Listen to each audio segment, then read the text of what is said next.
स्वागत है आपका हमारे YouTube चैनल पर। आज से हम आप सभी के लिए कम्पिटिटिव एग्ज़ाम के पॉइंट ऑफ व्यू से इंग्लिश ग्रामर का एक वीडियो सीरीज लेके आ रहा हूँ, जिसमें basic to advance level English grammar पढ़ाया जाएगा। चलिए स्टार्ट करते हैं कुछ बेसिक नॉलेज से। देखिए, इंग्लिश में जो है क्या इंग्लिश पहले क्या है, पहले ये जानना ज़रूरी है। What is English? इंग्लिश क्या है? एक लैंग्वेज है। क्या है? एक लैंग्वेज है। इंग्लिश एक सब्जेक्ट नहीं है, लैंग्वेज है। लैंग्वेज में ही हम उसमें फ्लुएंसी लाने के लिए या सही तौर पर लिखने के लिए इंग्लिश ग्रामर का प्रयोग करते हैं। ग्रामर जो एक सही बोलने के लिए और सही लिखने के लिए बहुत ज़रूरी होता है। तो इसी ग्रामर के बारे में हम पढ़ेंगे। तो क्या पढ़ेंगे, चलिए देखते हैं।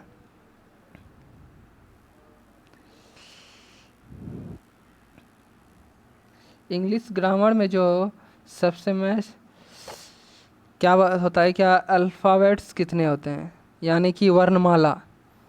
इंग्लिश ग्रामर में वर्णमाला कितने होते हैं? अल्फ़ाबेट कितने होते हैं? तो आप वर्ण यानी कि वर्णमाला कितने होते हैं? तो इंग्लिश ग्रामर में वर्णमाला 1 होते हैं। उसी में लेटर्स कितने होते हैं? इंग्लिश में लेटर्स कितने होते हैं? 26 लेटर्स होते हैं। तो आज उसी के बारे में डिटेल से कुछ पढ़ेंगे।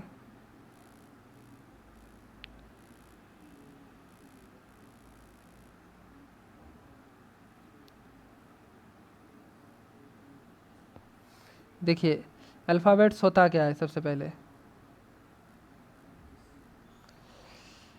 Alphabets is a group of letters in a language, यानी कि एक वर्णों का समूह होता है। अल्फ़ाबेट्स क्या होता है? एक वर्णों का समूह होता है जिसमें बहुत सारे लेटर्स यानी कि 26 लेटर्स होते हैं। लेटर क्या है? Letter is a unit of a language, मतलब एक सबसे छोटी इकाई क्या होती है किसी भी लैंग्वेज की? किसी भी लैंग्वेज की सबसे छोटी इकाई क्या होती है? लेटर्स होती है। लेटर्स होती है। लेटर्स क्या होते हैं? इंग्लिश में क्या है? ए बी, और हिंदी में को खो। ओके, तो आगे देखते हैं। तो ए बी सी डी होते हैं 26 लेटर्स होते हैं इंग्लिश में। अल्फ़ाबेट्स को कितने भागों में बांटा गया इंग्लिश में? 2 भागों में। एक वोवेल हो गया, एक कॉन्सोनेंट हो गया। वोवेल क्या होते हैं? स्वर होते हैं, और कॉन्सोनेंट क्या होते हैं? व्यंजन होते हैं। तो इंग्लिश में कितने वोवेल्स होते हैं? इंग्लिश में 5 वोवेल होते हैं। कौन कौन? ए ई आई ओ और यू, ये 5 वोवेल होते हैं किसमें? इंग्लिश में। और जब 5 वोवेल होते हैं तो कॉन्सोनेंट कितने होते हैं? कॉन्सोनेंट होते हैं 26 में 5 गया क्या कि कितना बचा? 21, यानी कि कॉन्सोनेंट्स कितने होते हैं? 21। B B C T E F G H J K L M N P Q R S T V W X Y Z, ये सब क्या होते हैं? कॉन्सोनेंट होते हैं। आगे देखते हैं। वर्ड्स वर्ड्स क्या होता है? Words is a group of letters with a complete meaning, मतलब यह क्या है? वर्ड्स क्या है?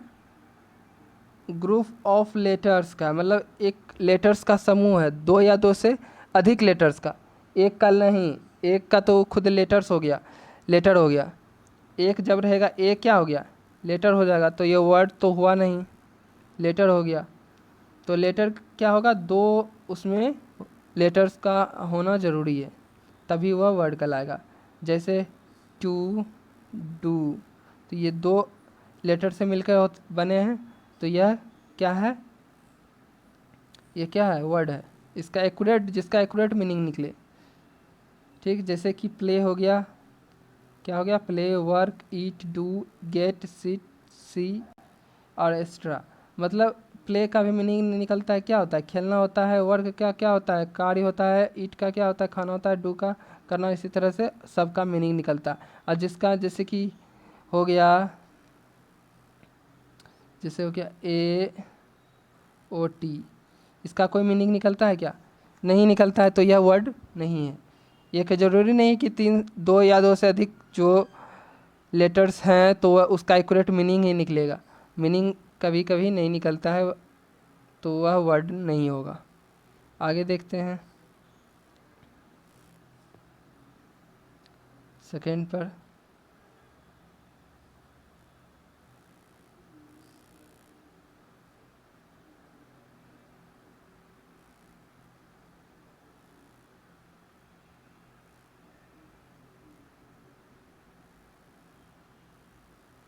वर्ड भर लिए, आप पढ़ेंगे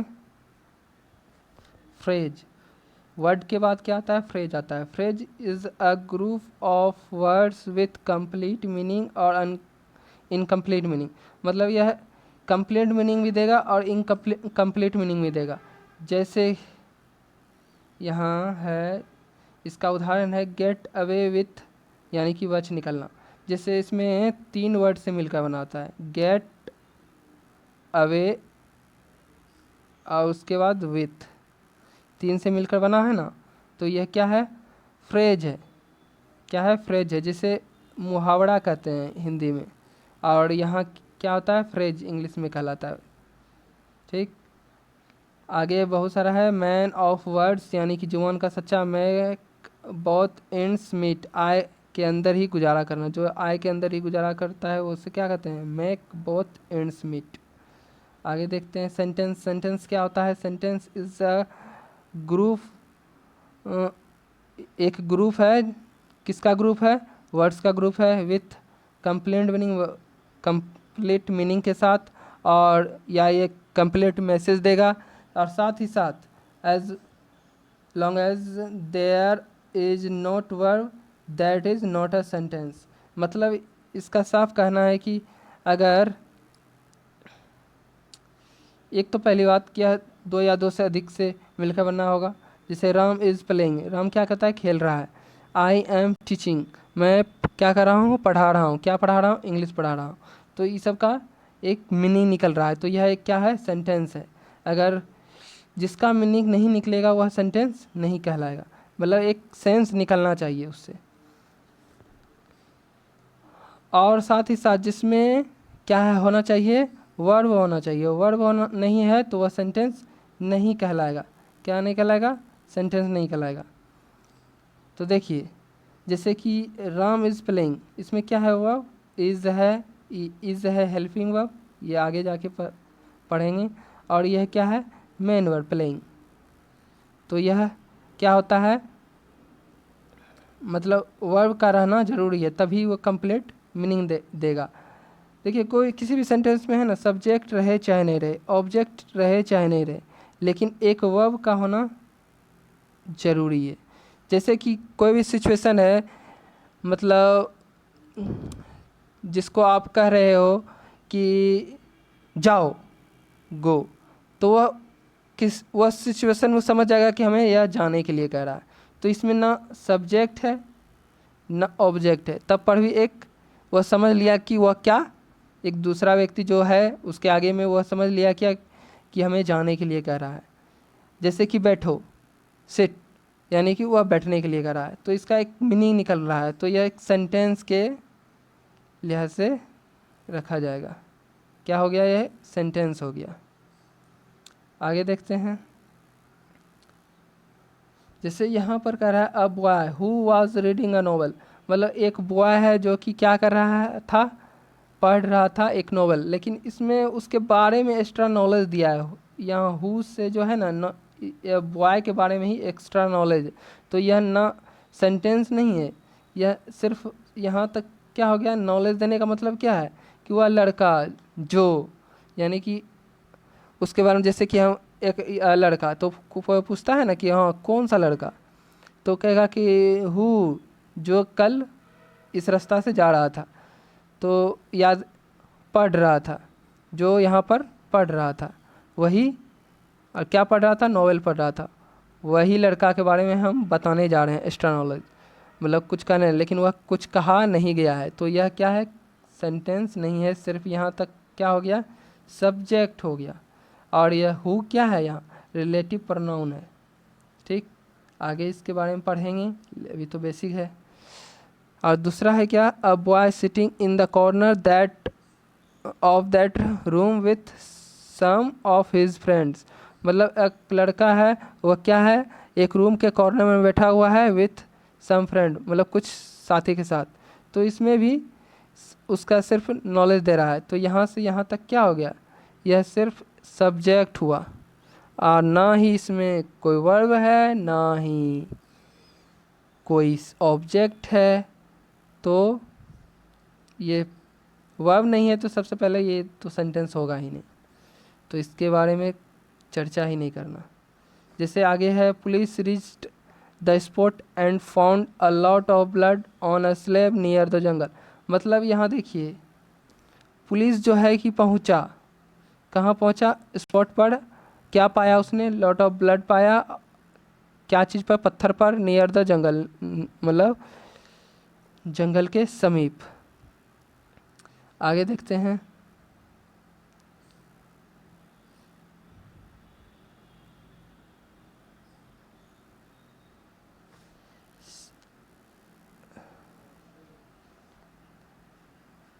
देखिए सेंटेंस क्या होता है? सेंटेंस को दो तरह से क्लासिफाई किया गया है। क्या किया गया है? दो तरह से क्लासिफाई। पहला जो क्लासिफाई है वह क्या है?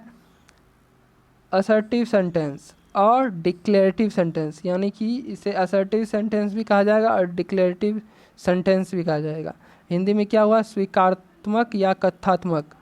यह सेंटेंस क्या होता है? Such sentences state a fact, opinion और आइडिया, मतलब यह है ना जनरल, इस तरह के सेंटेंस का ही बोलचाल में उपयोग होता है।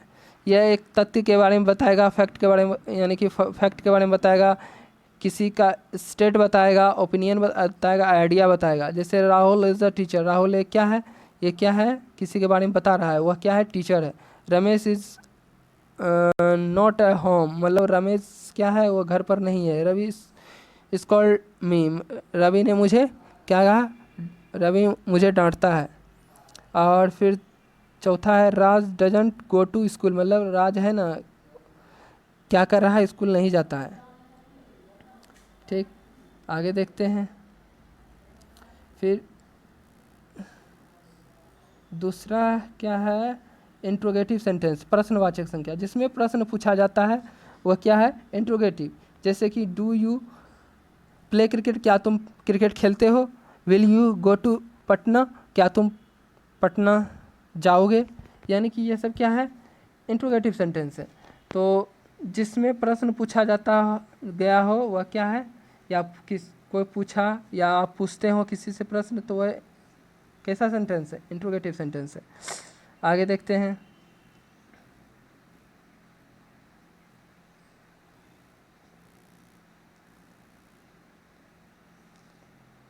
इम्पेरेटिव सेंटेंस तीसरा है, आज्ञा सूचक वाक्य।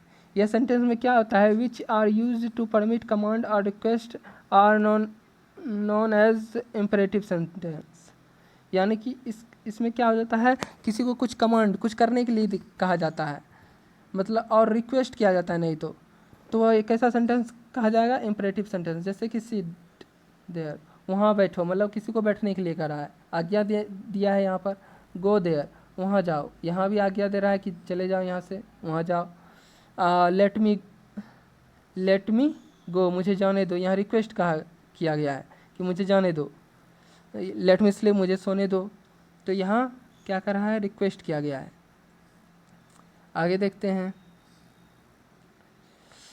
चौथा है क्या? एक्सक्लेमेटरी सेंटेंस, यानी कि विस्मयादि बोधक वाक्य। यह सेंटेंस क्या होता है? Sentence which are used to express sudden emotions such as joy, grief, shock या फेयर इट इज। जैसे कि वाओ, यानी कि एक भैया जो मतलब होता है ना, मतलब सडनली, यानी कि कोई अचानक कोई बात कह दिया कि वाह, मतलब किसी का गुस्सा हो या किसी का आश्चर्यचकित हो जाना हो तो वो क्या कहेगा, वाह। या कभी जब कोई उदास, मतलब किसी के बारे में सुन करके अच्छा नहीं लगा, ओह, वो सब क्या है। या थैंक गॉड, या कोई बच गया अचानक तो कहेगा थैंक गॉड, भगवान ने मुझे बचा लिया। तो यह क्या है, एक्सक्लेमेटरी सेंटेंस के अंतर्गत ये सब आएगा। जैसे कि कोई खुशी जाहिर करता है, फिर हुर्रे, ये सब क्या है, एक्सक्लेमेटरी सेंटेंस, यानी कि थोड़ा सा एकदम अचानक जो बोल दिया गया है वैसा सब सेंटेंस आएगा क्या, एक्सक्लेमेटरी सेंटेंसेस में। आगे देखते हैं।